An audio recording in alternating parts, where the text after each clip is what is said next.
Well, in fact, the world was hoping for a ceasefire to sort of come into effect in an agreement, if that could be chalked out between Iran and the United States.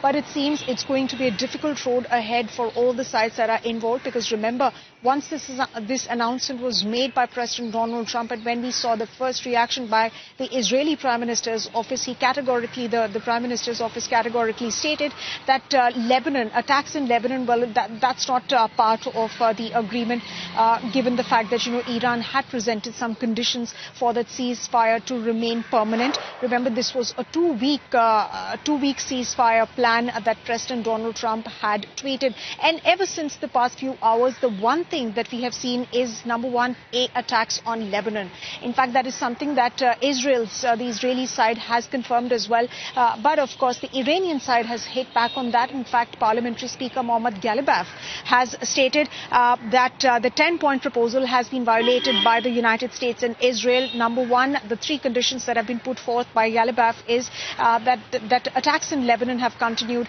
He also suggests that the entry of drone into Iranian airspace and the US's denial of Iran's right to enrichment. And that is something that President Donald Trump has also mentioned in a tweet, in a post on Truth Social. And let me quote some of the aspects of that tweet. He says that no nuclear weapons and Strait of Hormuz is going to be open and safe. He also says that all US ships, aircraft and military personnel with additional ammunition will remain in place and around Iran until a real agreement is reached. So, of course, there are tensions emerging, and we did see President Donald Trump announce that there will be a 50% tariff on the countries that supply military to Iran. So, of course, it's going to be a difficult road ahead, given the fact that Iran is not very happy with these conditions, and Israel, on the other side, they are not accepting one Iranian condition, that is about attacks, sort of shutting down completely, but attacks have continued as far as Lebanon is concerned. So, of course, it's going to be a difficult road to peace, a difficult path to peace,